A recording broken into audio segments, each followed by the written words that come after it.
তারেক রহমান গতকালকে ঘোষণা দিয়েছেন, সবাইকে ক্ষমা করে দাও। বিজয় যখন আমাদের হয়েছে, সবাইকে ক্ষমা করে বুকে টেনে নিতে হবে। দেশ নায়ক যদি 17 কোটি মানুষকে বুকে টানার কথা চিন্তা করে, আমরা হাতিয়ার 7 লক্ষ মানুষের জিম্মাদার হয়ে আগামীতে তাদের পাশে থেকে, তাদের সুখে দুঃখে তাদেরকে সম্মান দিয়ে তাদেরকে নিয়ে আমরা আগামীতে হাতিয়া বিনির্মাণ করতে চাই। সংগ্রামী ভাইরা, সংগ্রামী ভাইরা, এখন একটি অন্তর্বর্তীকালীন সরকার চলবে, সবাই সমান, আমিও যা আপনিও তা। সংসদ ভেঙে দেওয়া হয়েছে, এখন দেশে কোনো এমপি মন্ত্রী নাই, আছে? সবাই সমান। আমার যা অধিকার, আপনি আপনার অধিকারটাও বুঝে নেবেন। পাহারা দিবে হাতিয়া উপজেলা বিএনপি।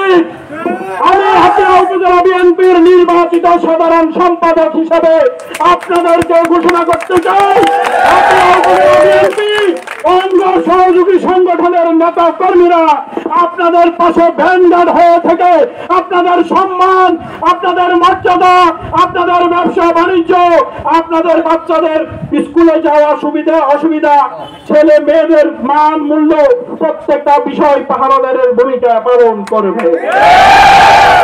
আমার নেতা কর্মী ভাইদের কাছে উদাত্ত আহ্বান, আমরা অনেক লড়াই সংগ্রাম করে অসংখ্য তাজা প্রাণের বিনিময়ে আমার ছাত্র ভাইরা, আমাদের হাতিয়ার ছোট ভাই আব্দুল হান্নান মাসুদ, সেও সামনে থেকে নেতৃত্ব দিয়েছিল আজকের এই সমাবেশ থেকে। আমি কৃতজ্ঞতা জানাই আমার স্নেহাস্পদের ছোট ভাই আব্দুল হান্নান মাসুদের প্রতি কৃতজ্ঞতা। তোমার মতো আব্দুল হান্নান মাসুদ রাই এদেশের ভবিষ্যৎ। সংগ্রামী ভাইরা, আমরা এত লড়াই সংগ্রামের পর একটা নিউট্রাল ফিল পেয়েছি না? আমরা কি ক্ষমতা পেয়েছি? ক্ষমতা নিউট্রাল হয়েছে, ক্ষমতা নিউট্রাল হয়েছে। সবাই এখন জনগণ। আমরা জনগণের মর্যাদা নিজেও পেতে চাই, আরেকজনের মর্যাদা নিশ্চিত করতে চাই। যত লুটপাট, লুটতরাজ, চাঁদাবাজি আজ থেকে বন্ধ থাকবে। আমরা প্রতিহত করবো কোথাও চাঁদাবাজি হলে, আমরা প্রতিহত করবো কারো ব্যবসায় আঘাত আসলে, আমরা প্রতিহত করবো কোথাও দখলবাজি হলে। কিন্তু একটা কথা বলেছি, তারেক রহমান ঘোষণা করেছেন সবাইকে ক্ষমা করে দিতে হবে। রাগের বশবর্তী হয়ে পূর্বের অবস্থা বিবেচনা করে আমাকে একজন লাঠি মেরেছে, আমাকে একজন মেরেছে, আমাকে একজন মামলা দিয়েছে, আমার ব্যবসার ক্ষতি করেছে, প্লিজ দয়া করে আপাতত ক্ষমা করে দেন। আপাতত ক্ষমা করে দেন, আর আমার ক্ষমা করে দেন, আপাতত ক্ষমা করে দেন। দেশে একটা নিউট্রাল ফিল্ড এসেছে, আমরা এখন কথা বলার সুযোগ পেয়েছি, আমরা এখন কাজ করার সুযোগ পাবো। প্লিজ আমরা মানুষের পাশে দাঁড়াবো। জনগণের শক্তি চেয়ে বড় কোনো শক্তি নাই, প্রমাণিত কিনা? জনতার চেয়ে বড় কোনো শক্তি নাই। বিনা ভোটের রাজনীতি আর থাকবে না।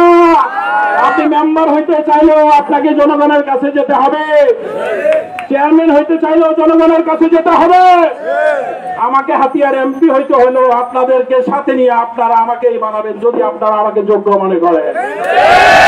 সুতরাং সংগ্রামী ভাইরা, আমরা হাতিয়ার মানুষের সেবক হয়ে থাকতে চাই। আমি হাতিয়ার মানুষের সেবক হয়ে থাকতে চাই।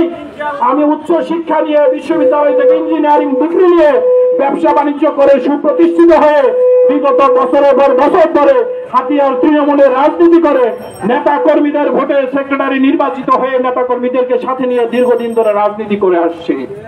আমরা উড়ে এসে জুড়ে বসি নাই, আমরা টাকার গরমে রাজনীতি করতে আসি নাই, বাপদাদার সূত্রে রাজনীতি করতে আসি নাই।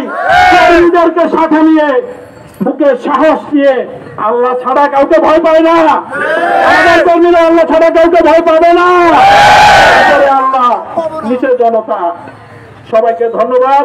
বাংলাদেশ জিন্দাবাদ, বাংলাদেশ জাতীয়তাবাদী দল জিন্দাবাদ, দেশনেত্রী বেগম খালেদা জিয়া জিন্দাবাদ, শহীদ জিয়া অমর হোক, তারুণ্যের অহংকার তারেক রহমান জিন্দাবাদ।